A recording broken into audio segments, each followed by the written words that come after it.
नमस्कार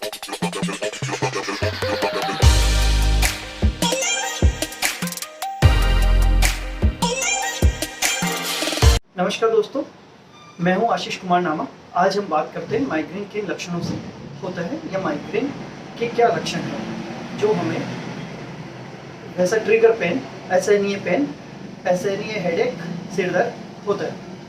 तो सबसे फर्स्ट देखते हैं हम कि नेचर, आप किस एनवायरनमेंट में रहते हैं या फिर आप किस नेचर के अधीन हो चुके हैं, या फिर आपका कैसा नेचर है जो कि आपको बहुत ही ज़्यादा मूड स्विंग होता है और आपका कुछ आदतें ऐसी जिनसे कि माइग्रेन हमें होता है।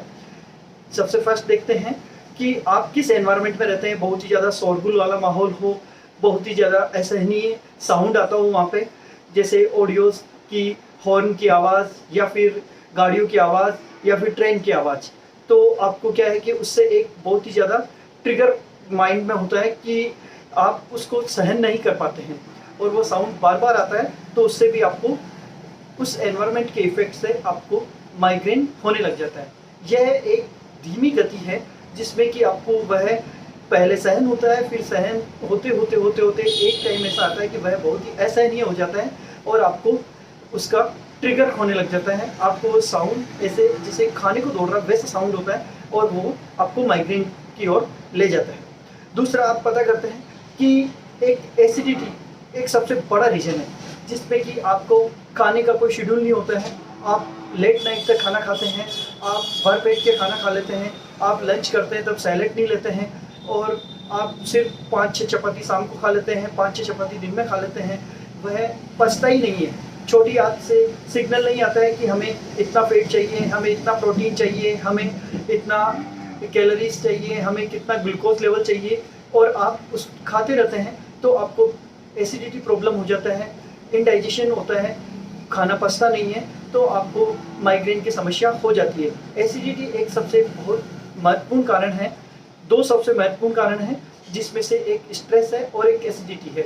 एसिडिटी उसका एक सबसे बड़ा रीज़न यह है कि आपको खाने का कोई शेड्यूल नहीं होता है, आप लेट नाइट तक खाना खाते हैं और आपको खाने का सबसे बड़ा आपको एक ध्यान रखना है कि जैसे आप मॉर्निंग में उठते हैं 2 ग्लास गर्म पानी पीजिए, आराम से ल्यूकवार्म वाटर पीजिए, दैनिक क्रिया करिए, फिर बाद में आप एक सीजनेबल फ्रूट खाइए, फिर आप ब्रेकफास्ट लीजिए। ब्रेकफास्ट में आप कुछ भी मूंग दाल का चीला या फिर इडली या कुछ ले सकते हैं। उसके बाद में आप लंच करते हैं, लंच से पहले आप एक प्लेट सैलड लीजिए ताकि 50% आपका खाने का कवर कर देगा वह, और फिर उसके बाद आप 1 या 2 चपाती लीजिए। ऐसा ही आप शाम को कर सकते हैं। शाम को खाना 6 बजे तक लास्ट, 6 से 7 बजे तक लास्ट खा लेना चाहिए। सोने से पहले 2 से 3 घंटे पहले आपको, फिर खाना खाने के बाद, डिनर के बाद आपको इवनिंग वॉक करना है।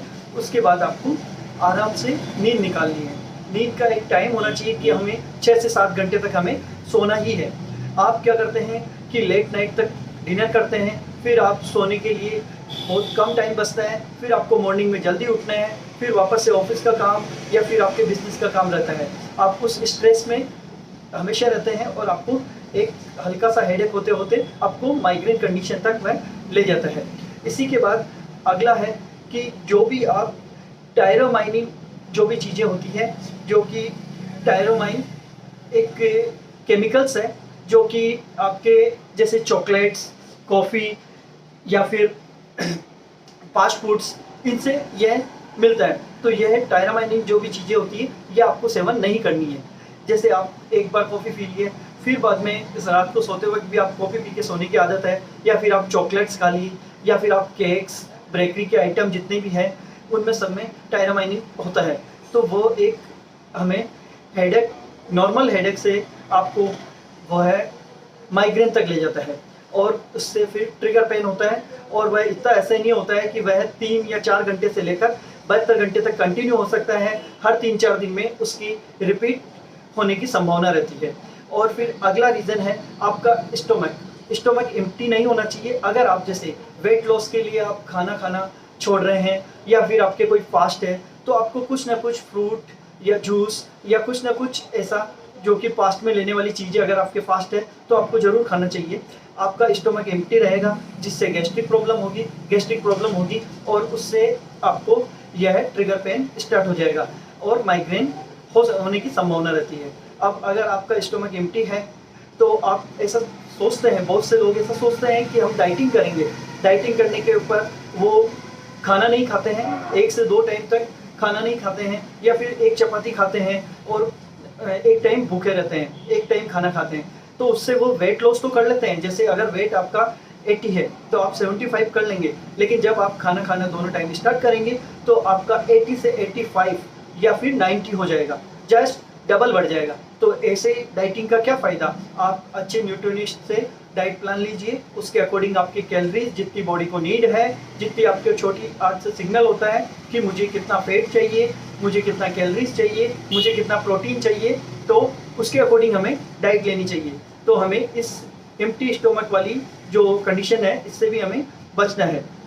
बहुत से लोग क्या करते हैं कि जैसे जिम वाले रहते हैं या फिर फिटनेस वाले रहते हैं, वह क्या करते हैं कि बहुत सारा प्रोटीन एक बार में ले लेते हैं और फिर मिल्क के साथ में प्रोटीन ले लिया, फिर बाद में इवनिंग में ले लिया, फिर बाद में रात को सोते वक्त प्रोटीन ले लिया। अरे आपको इम्यूनिटी बढ़ाना है, आपको एक्सरसाइज करना है, योगा करना है, प्राणायाम करना है, लेकिन आपको प्रोटीन आपका जितना वेट है उतना ग्राम ले सकते हैं। जैसे मेरा वेट 80 kg है सपोज दैट, तो मुझे 8 ग्राम प्रोटीन की नीड है पूरे दिन में, तो हमें 8 ग्राम प्रोटीन ही यूज़ करना है। जैसे किसी का वेट अगर 60 kg है तो उसे 6 ग्राम प्रोटीन की नीड है, तो वह 6 ग्राम प्रोटीन ही ले। हमें हमेशा ये ध्यान रखना है। इसी प्रकार हमें डाइटिंग करते वक्त हम भूखे रह के आपका वेट लॉस नहीं कर सकते। अगर आपने ऐसा किया है तो फिर बाद में जस्ट डबल आपका वेट बढ़ने की संभावना रहती है, इवन आपका वेट डबल बढ़ता ही है। एक इसका रीज़न होता है कि फैमिली हिस्ट्री। अगर आपके फैमिली में किसी को अगर माइग्रेन की समस्या है तो वह जैसे आपके फादर को है, आपके दादा को है, तो एक फैमिली हिस्ट्री भी एक इसका एक बहुत बड़ा रीज़न है। वो भी एक माइग्रेन का कॉज करने का एक संभावना होती है और माइग्रेन उससे भी कॉज होता है। एक आपको सबसे बेस्ट आपको मेडिटेशन इसका एक सबसे बड़ा इलाज है जिससे कि आपको माइग्रेन की समस्या ठीक हो सकती है। मेडिटेशन आपको डेली करना चाहिए। वह एक स्पेशलिस्ट योगा ट्रेनर या जो भी आपका योग शिक्षक हो आसपास में योग स्टूडियो, उससे आप मेडिटेशन कर सकते हैं। आपको डिस्क्रिप्शन में लिंक दिया जाएगा जिसमें कि आपको मेडिटेशन कैसे करना चाहिए और मेडिटेशन कैसे और कब और किस तरह से आपको शांत कैसे बैठना है, शवासन मेडिटेशन, अलग अलग टाइप्स मेडिटेशन के आपको समझाए जाएंगे। तो एक चैनल है कृष्णम योगस्थली के नाम से हमारा, वो उसका लिंक आपको डिस्क्रिप्शन में दिया जाएगा। आप उसको फॉलो करिए, एक्सरसाइज देखिए, आपको गैस की प्रॉब्लम होती है उसकी एक्सरसाइज देखिए और आप उसको फॉलो करके आप मेडिटेशन सीख सकते हैं। और आपको सभी को स्ट्रेस फ्री रहने के लिए मेडिटेशन करना ही चाहिए, जिससे कि आपका नियमित शेड्यूल फिक्स रहेगा और आप बहुत अच्छे से अपना दैनिक कार्य कर पाएंगे। आपको सबसे बड़ा रीज़न मैं बता दूं कि माइग्रेन का सबसे बड़ा रीज़न ही स्ट्रेस है। अगर आप किसी कारणवश किसी दवाओं में कोई काम करते हैं तो वह कंटिन्यू थोड़े दिन सहन होता है, फिर आपको सहन से बाहर हो जाता है और वह माइग्रेन की तरफ ले जाता है। तो हमें स्ट्रेस से बचना चाहिए। हमें जो भी चीज़ें प्रकृति में दी गई है, जो भी हैप्पीनेस है, हमें सब चीज़ें एक्सेप्ट करनी चाहिए। कहीं पे भी हमें किसी चीज़ से अगर इश्यूज़ है तो हमें एक बार उसको सोल्व कर लेना चाहिए। हमें अपने पार्टनर से या अपने लव लाइफ से या हमें किसी भी चीज़ से अगर इश्यूज़ है तो वो सोल्व कर लेनी चाहिए वक्त रहते। हमें कभी भी स्ट्रेस नहीं लेना चाहिए। छोटी छोटी लड़ाइयों को हम दिमाग में लेकर बैठ जाते हैं, हम पुराने पास्ट के बारे में सोचते रहते हैं। हमें आज का जीवन अगर सुधारना है तो प्रेजेंट में जीना चाहिए और हमें स्ट्रेस से दूर रहना चाहिए।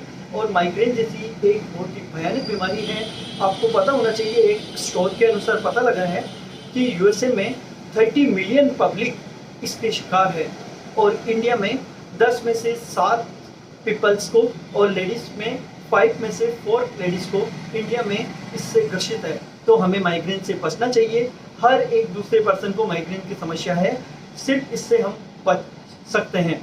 तो हमें माइग्रेन जैसी समस्या से बचना है।